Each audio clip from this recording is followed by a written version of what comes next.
예, 지금 대통령이 방미 중이고요. 미국 시간은 내일, 우리 시간은 이제 오늘 밤 늦게 한미 정상회담이 열립니다. 투자자들은 경제적 관점에서 또 기업별로 묶여있는 문제들이 어떻게 풀릴지, 어떤 것이 수혜주일지가 관심사인데요. 오늘 마켓 주민 시간에 리더스 인덱스 박주근 대표님과 이 문제 논의하도록 하겠습니다. 대표님 어서 오십시오. 네, 안녕하세요. 일단 뭐 굵직한 현안 바로 들어가죠. 반도체부터 보면 미국의 이제 반도체법에 따라서 어려움이 있는데요. 한미 정상에서 소위 이런 독소 조항을 좀 완화할 수 있을까 시장에서 기대하고 있습니다. 네, 저는 결론적으로 현실적으로 어렵지 않겠나. 쉽지 않다. 왜냐하면 우선 방미 도착하기 하루 전에 벌써 파이낸셜 타임즈에서 미국 마이크론사가 에 대한 제재가 있을 시에 한국의 반도체 제공도 좀 축소해야 되는 거 아니냐는 말을 한 것 자체가 이후에 있을 방미에 있을 이러한 협상의 여지를 굉장히 좁혀놨다. 그렇게 봐야 되는 거죠. 전략적으로 그렇게 봐야 될 것 같고, 지금 그나마 이번에 협상을 그나마 좀 성과를 가져올 수 있는 부분은 독소 조항을 완화하는 정도가 다거든요. 네. 그러니까 예를 들어서 지금 삼성전자가 텍사스주의 테일러시에 투자하기로 한 돈이 22조 5천억. 그러면 SK 하이닉스가 패키징 제조 시설로 19조 9천억. 그러니까 약 40조를 우리는 투자하는 입장인데, 여기 이제 핵심 독소 조항이 영업 기밀을 오픈해라 하고, 그다음에 초과 이익을 환수해라는 이 두 가지인데, 지금으로서는 정보 공개 범위를 조금 완화시키는 거. 그러니까 수율 내용에서도 좀 이런 부분들은 좀 이건 안 된다는 정도고, 그리고 세부 규정을 조금 조율하는 정도에 만족해야 되는 상황 아닌가라는 생각이 듭니다. 반도체도 현안이 많은데요. 살펴봐야 될 분야가 많기 때문에 바로 자동차로 넘어가도록 하겠습니다. 현대기아차는 IRA 세액 공제 대상에서 이번에 빠졌는데요. 이걸 뭐 당장 돌리기는 어려울 거고, 뭔가 좀 보조국 관련해서 찾을 수 있는 절충점이 좀 있을 수 있을까요? 이게 재밌는 게, 이 16종의 자동차를 발표하고 나서 그 이후에 일어난 일이 되게 재밌는데, 독일의 폭스바겐 같은 경우는 서류 제출을 해서 폭스바겐을 통과했다는 거 아닙니까? 여지가 있다는 거죠. 일본도 또 협상을 통해서 뭔가 재료 관련해서 협상을 따냈다는 거 아닙니까? 그래서 우리 정부에서 이러한 노력을 하지 않는 게 굉장히 아쉬운 부분이고, 지금으로서는 지금 그림에 보시는 지금 어제 25일 날 현대자동차 이사회에서 저 공장 짓는 통과시켰거든요. 그러니까 SK온하고 합작해서 전기차 전용 공장을 미국 조지아주에 합작 공장을 짓고 배터리 생산 능력을 35기가와트까지 30만 대분을 높이겠다는 걸 어제 이사회에 통과시키고, SK온도 지금 아마 내일 이사회에 통과시킬 예정인데, 문제는 좋다 이거죠. 저기에 공장을 생산하고 30만 대분을 생산하는 건 좋은데, 문제는 시간입니다. 그렇죠. 저 기간까지가 지금 전기차 전용 공장 완공 시기가 2025년 완공이에요.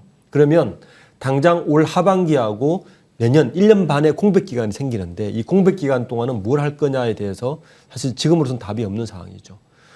그래서 이 부분에 대해서는 어쨌든 이번 방미에서 최소한으로 뭔가 폭스바겐도 그런 서류적으로 풀어줬으니 뭔가 해법을 내놔야 되는 게 아닌가. 저 정도를 투자하는데, 지금도 투자 금액이 만만치 않습니다. 저 규모의 투자가 들어가는데 이 정도는 좀 완화해 달라고 외교적으로 풀어서 이 1년 반의 공백을 메꿔야만이, 오늘 현대차가 최고 실적을 발표를 했습니다. 이런 실적들의 찬물을 끼얹지 않았으면 좋겠다는 생각입니다. 그동안 투자 안 했나요? 뭐 미국 현대차랑 투자 엄청 한다고 바이든 한국 왔을 때도 뭐 투자 엄청 왔는데, 그렇습니다. 돌아오는 거는 표현이 좀 거칠어서 죄송합니다만 뒤통수 맞은 게 많았잖아요. 맞습니다. 그죠? 네. 자동차도 반도체도 이게 어쨌든 쉽게 뭐 손바닥 뒤집듯이 해줄게 이렇게 하기는 어려운 문제라 봐야 되고, 반면에 조금 가볍다기보다 가능성 있는 게 원전 같은 경우 한수원과 이제 웨스팅하우스하고의 뭐 기술 지적 재산권 분쟁 이런 것 좀 해결에 대한 기대감도 있습니다. 네, 이 부분은 사실은 이걸 해결하지 않으면 미국도 손해기 때문에 해결하는 것 같아요. 왜냐하면 웨스팅하우스가 우리가 한수원 입장에서는 굉장히 어거지를 쓰는 입장이거든요.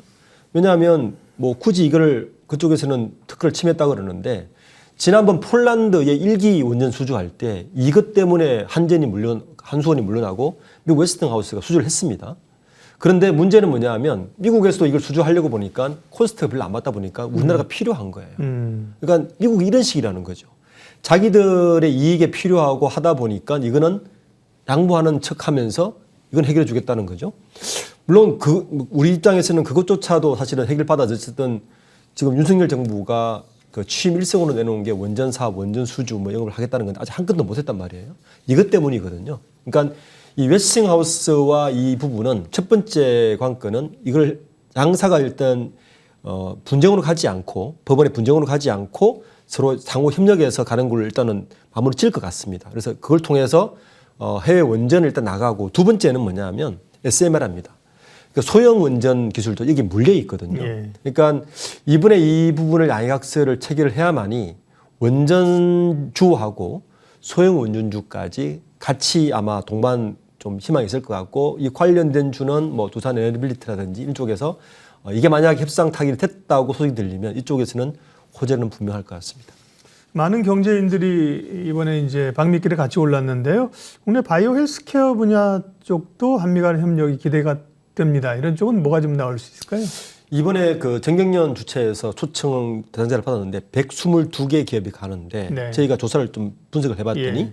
그 중에 21개 기업이 바이오 헬스 쪽입니다. 오, 맞네요. 그 5분의 1이에요. 그렇죠. 그러니까 셀트리온을 비롯해서 저도 이제 이게 제가 일부러 분야별로 한번 분석을 해봤거든요. 가장 많은 곳이 바이오 헬스가 21곳, 그리고 컨텐츠 기업이 한 5곳, 네. 한 7곳, 그리고 뭐 이 기계 쪽, 우주 산업 쪽이 있는데 저는 이 분류 체계가 결국에는 이게 사실은 방미가 잡히면 한 석 달 전부터 작업을 하거든요.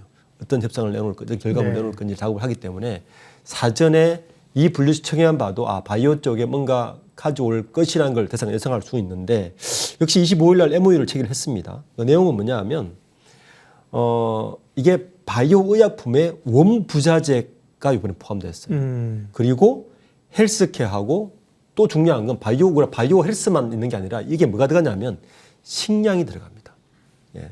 그럼 에너지 바이오도 들어가거든요. 네. 에너지도 바이오 에너지가 있기 때문에 그러니까 이게 뭐냐면 바이오 시밀러뿐만 아니라 헬스케어, 식량, 에너지가 들어갑니다. 그러니까 이 부분에 대한 첨단 기술은 미국이 가지고 있는 게 분명하거든요. 그러니까 아까 우리가 초도 이야기했던 반도체와 자동차에서 그 정도로 가져오지 못할 거면 차라리 여기에서라도 핵심 기술을 가져오고자 하는 게 이번 방미에 그나마 정부에서 노력하는 부분인 것 같습니다. 거기에 플러스해서 셀트리온의 경우에는 이제 미국 매출이 약 9천억 되는데 요번에 미국 매출을 좀 늘릴 수 있는 뭐 그런 부분도 조금 염두에 둔 것 같고 그 외의 기업들도 보령 같은 경우는 바이오긴 하지만 우주항공 쪽에 바이오까지 연결시켜서 이런 부분들은 조금 기대해 볼 만한 그나마 업종이 아닌가라는 생각이 듭니다. 네. 대통령이 그 미국 부통령하고 나사 우주센터 방문했습니다. 우주항공이나 뭐 공동 탐사 계획 이런 것도 얘기가 나오던데요. 좀 상징적인 것 같고요. 네네. 나사에 가서 뭐 나사의 고다드 우주센터는 박근혜 때도 사실 갔던 곳인데 여기는 좀 상징적인 의미인 것 같고 저는 이 분야에 관심 있는 거는 우주 산업 쪽에 우리가 이제 갔다 와서 회계론을 보시면 우리가 그 우주 항공청을 설치를 하거든요. 국회 네. 통과됐기 때문에 다음 예. 5월 달에 한번 설치될 건데 거기 예산이 원래 한 1조 정도 들어갑니다. 그래서 오히려 투자청 입장에서 봤을 때는 저는 저궤도 위성 쪽은 굉장히 앞으로 활용될 것 같다. 왜냐하면 원래 그 예산으로 저궤도 위성을 130개를 쏘아 올린다는 겁니다. 저궤도 위성 쪽 그 한국판 그 스페이스X라고 불리는 뭐 이런 관련된 기업들은 좀 유심히 봐야 될 것 같다. 이 저궤도 위성 쪽에 관련된 뭐 한화 에어로스페이스라든지 한화 시스템이라든지 항공우주라든지 이런 기업들 그리고 관련된 뭐 부품 기업들은 좀 유심히 봐야 할 필요가 있지 않나 싶습니다. 그리고 그래서 이번 방미의 전체적으로 보면 저는 바이오하고 우주 항공 쪽이 그리고 엔터테인먼트 이쪽이 방점이 찍힐 가능성이 높다고 생각하고 있습니다. 엔터 얘기하셨으니까 순방 첫 일정으로 넷플릭스 CEO를 만났습니다. 그리고 네. 넷플릭스가 앞으로 국내 투자하겠다, 3조 3천억 하겠다고 했는데 이쪽에 실제로 기대되는 성과나 영향은 어떻게 보세요? 이제 오늘 뉴스에 보니까 대통령실에서 넷플릭스가 이런 작업을 위해서 한 넉 달 전부터 준비를 했다고 네. 이야기를 했어요. 그리고 실제 성과도 25억 달러 규모면 지난 4년간 넷플릭스가 한국에 투자한 돈이 한 1억, 뭐 12억 불 정도 되니까 2배 정도 되는 금액을 투자한 건데 이번에 저는 이제 컨텐츠 기업 같이 가는 컨텐츠 기업들을 좀 봤더니 일면을 봤더니 재밌어요. 일단 CJ 이재현 회장 같고요. CJ가 있죠.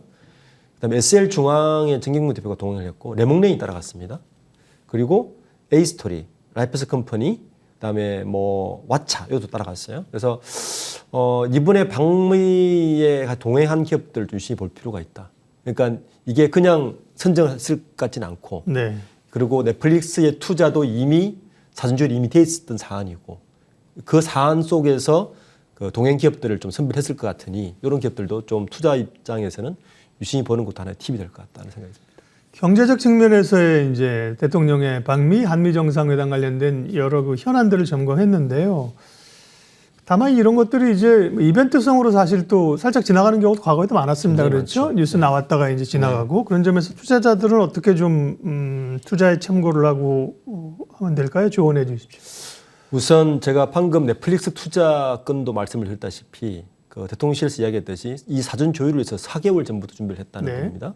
지금 다른 MOU 체결이나 지금 당장 방미에서 일어나는 협약식 MOU 체결은 최소 3개월 전에 이미 준비하고 있었다고 봐야 되는 거고, 그렇다면 투자자들 입장에서는 이 정보들은 이미 옛날 정보입니다. 그러니까 이미 3개월 전에 이미 다 나왔던 정보가 돼 있고 그러한 것들은 어느 정도 수혜주나 이런 곳에 반영됐다고 봐야 되기 때문에 저는 그러한 흐름, 그러니까 뭐 어디 가서 MOU 체결했다, 무슨 사업을 한다, 무슨 기술을 가져온다에 현혹되고 팔로우하고 따라가는 건 굉장히 리스크가 크다라고 보고 있고요. 차라리 제가 방금 말씀드린 대로 이번 122개 기업들 중에서 어떤 섹터가 많이 갔지라고 보는 게 오히려 합리적인 판단을 할 수 있을 것 같다. 보면 가장 많이 따라간 그 수행길에 오른 파트가 바이오 헬스 쪽, 네. 5분의 1, 그리고 컨텐츠, 우주항공. 오히려 이쪽이 장기간으로 봐서도 미국과 협력이나 향후의 포텐셜을 봤을 때 훨씬 좋은 섹터일 수 있다라고 보는 게 그나마 리스크를 좀 줄일 수 있는 분야가 아닐까 생각합니다. 예, 마켓 주민 리더스 인덱스 박주근 대표님 함께했습니다. 고맙습니다. 네, 감사합니다.